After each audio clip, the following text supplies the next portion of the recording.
Quel bel exemple que celui de David, refusant de toucher à Saül alors qu'il le tient à sa merci. Cet homme qui empoisonne presque sa vie, il est là sans défense entre ses mains. Un seul geste et David serait débarrassé de son ennemi, juré. Mais non, que l'Éternel me garde de commettre contre mon Seigneur, loin de l'Éternel, une action telle. Ah, ce sont là des choses qu'on ne peut pas faire quand on a reçu l'onction. Si vraiment nous sommes loin, Dieu s'occupera lui-même de ce qui nous concerne. Nous n'avons pas besoin de nous faire du souci pour venger nos droits méconnus. Ne vous vengez pas vous-même, bien-aimés, mais laissez agir la colère, car il est écrit « À moi la vengeance, à moi la rétribution », dit le Seigneur. Cet épisode où David pouvait faire main basse sur Saül est plein d'une signification profonde et jette une lumière bienfaisante sur la vraie nature de l'onction. Nous comprenons alors pourquoi nous devons faire certaines expériences ici-bas, devenir aptes au service qui nous attend. Se rendre coupable d'un acte de vengeance parce que quelqu'un ou quelque chose s'est mis à la traverse de nos désirs personnels, c'est très humain sans doute. Mais comment pouvons-nous envisager de régner moralement et spirituellement si nous nous laissons aller à de telles faiblesses? Jamais nous ne pourrons monter à la montagne de l'ennemi, à la montagne de l'Éternel, si comme loin de Dieu, nous laissons le ressentiment nous entraîner à de telles fautes. Nous ne laissons pas l'ennemi triompher sur nous par ses sentiments et ses émotions négatives de vengeance, de haine, de rancune. Tout cela, c'est bel et bien de l'éducation.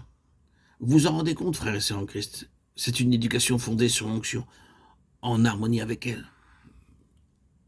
Nous pouvons passer ainsi en revue la vie de David, et nous verrions qu'à tout moment Dieu s'emploie à préparer son serviteur en raison de l'onction qu'il lui a conférée. Nous verrions notamment que même cette période sombre que David a dû traverser était dans la pensée de Dieu. Un des éléments de la préparation au trône, elle touchait de très près au but de l'onction. Dans des moments difficiles comme cela, dans ces heures sombres, ou même ceux que Dieu a oint font comme David, l'expérience de la souffrance, voient le vide se faire autour d'eux, se sentent mis à l'index, ou sont même positivement rejetés par les hommes. N'oublions pas que tout cela fait partie de notre formation. Sans doute, est-ce une chose plus facile à énoncer quand on en fait la théorie, qu'à accepter tacitement quand elles font directement sur nous? Alors, nous n'avons pas conscience d'être ainsi en plein dans la vie royale de l'onction. Et c'est pourtant bien le cas.